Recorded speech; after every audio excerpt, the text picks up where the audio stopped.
In today's video, I'm going to be taking all the Lord of the Rings sets ever released and recreate Middle-earth in LEGO. If we take a look at a map of Middle-earth, we can see the approximate locations of the corresponding LEGO sets. And if we break the map up into 9 different sections, we can get an idea of where they'll be placed on the base plates.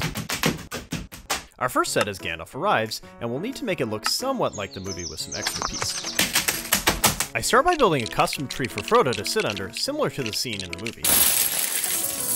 And then it's time to create a basic pathway for Gandalf to travel on. I also added a few additional touches like some small stones, as well as greenery along the path and tree. Gandalf pulls up in his whip with rockets in tow, and Frodo hops in for the free ride back to the Shire. The next set is Bilbo's home, which is technically not a Lord of the Rings set, but no one needs to know. I included the set, even though it's from The Hobbit, because of how iconic of a location it is in the movie. The home features a large round door typical for Hobbit houses, and a cozy interior with a large feast. And now we place it in the Shire, and begin work on expanding the pathway. I continued the same pathway pattern that I started with, and expanded it all the way to the front of Bilbo's home. And hey, that's pretty good. Gandalf the Grey rolls up to Bilbo's home for his birthday gathering, and knocks quite loudly. FBI, open up! And the two old friends are reunited once again. Next up is the Tower of Orthanc, a massive black tower where Saruman the Wizard lives. And many bags later, we completed the beautiful Tower of Orthanc. It's time to place the tower in Middle-earth, and now we can begin constructing the path from the Shire to the Tower of Orthanc. This will allow Gandalf to travel to visit his dear friend and fellow wizard, Saruman. Gandalf gallops his way there and meets up with his old friend. And that's where our next set comes into play, the Wizard Battle. After realizing Saruman's evil intent, the two wizards absolutely duke it out. The battle is definitely not pretty, and by the end of it, Gandalf is tossed in the air like a rag doll, and is stuck there for the time being. Next up with the Cooking Corner set, Frodo grills up some glizzies for the lads, Sam, Merry, and Pippin, and they depart to Rivendell with the ring in hand. The next stop in the journey is where the Attack on Weathertop set comes in. And we can now place it in its approximate location in Middle-earth, and continue the pathway work from the Shire. The group keeps on their journey to deliver the ring to Rivendell, and at this point, the ring race had been on their tail for quite some time, and they stupidly lit a fire at night. Frodo runs over and stomps out the fire, but it's already too late. The ring race now know where they've been hiding, and they confront Sam, Merry, Pippin, and Frodo, and make easy work of the first three. Now it's just Frodo left, and they approach him to take back the ring. Frodo quickly equips it, and voila, he disappears. But that doesn't stop him from getting stabbed. Thankfully, the hero Aragorn comes to save the day and single-handedly defeats all of the ring wraiths. And now, the next stop in our journey, the elven city of Rivendell. The Council of Elrond set is supposed to represent Rivendell, and it's quite underwhelming, to say the least. We can now place it in Middle-earth. But hold up, as I was recording this, a brand new Rivendell set was just released. Time to order it, and wait a few days, and bam!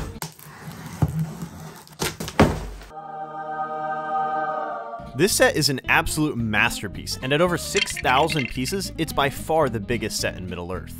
I sorted out the 49 bags of LEGO pieces before starting, and many bags later, 3 hours later, we finally had a finished Rivendell to show for it. And this one looks so much better than the previous one. It's actually quite accurate to the movie version. Now out with the old, and in with the new. Oh hey, wanna hit that please? Because this graph is quite sad. Once again, we continue building the pathway leading from Weathertop to Rivendell for the hobbits to keep on their journey. An eagle comes and saves Gandalf from the top of the tower, and takes him to Rivendell. The hobbits and Aragorn arrive in Rivendell, and Frodo's injury from Weathertop is tended to. They all enjoy their temporary stay, and the Council of Elrond is assembled. There's lots of arguing. Gimli tries destroying the ring with an axe and fails, and it's ultimately decided that Frodo and the Fellowship will take the ring to destroy it in the fires of Mount Doom. The Fellowship departs for Mordor with Aragorn, Legolas, Gimli, Gandalf, Boromir, Merry, Frodo, Pippin, and Sam. The first hurdle in the journey happens in the Mines of Moria.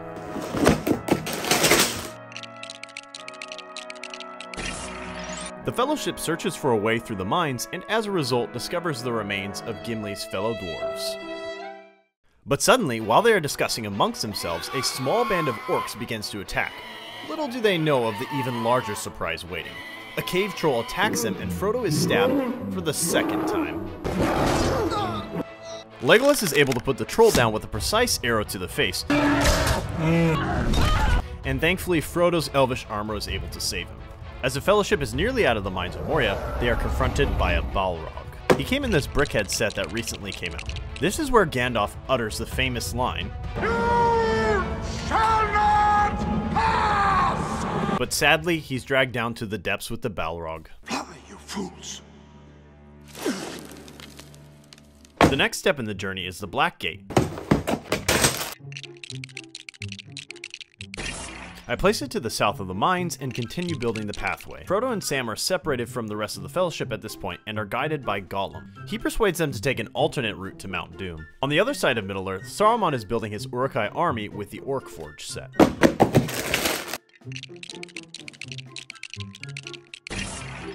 Now we can place the Orc Forge by the Tower of Orthanc. This is where the orcs are preparing the Uruk-hai for their next attack. And that attack will occur at the next set, Helm's Deep. Wow! The Uruk-hai army set also extends the Helm's Deep wall.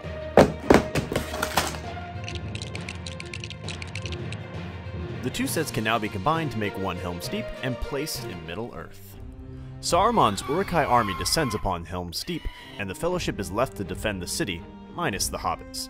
An elvish ally in Haldir comes to join in the defense. As the battle rages on, an Uruk-hai runs to the wall to ignite the bomb and open up Helm's Deep.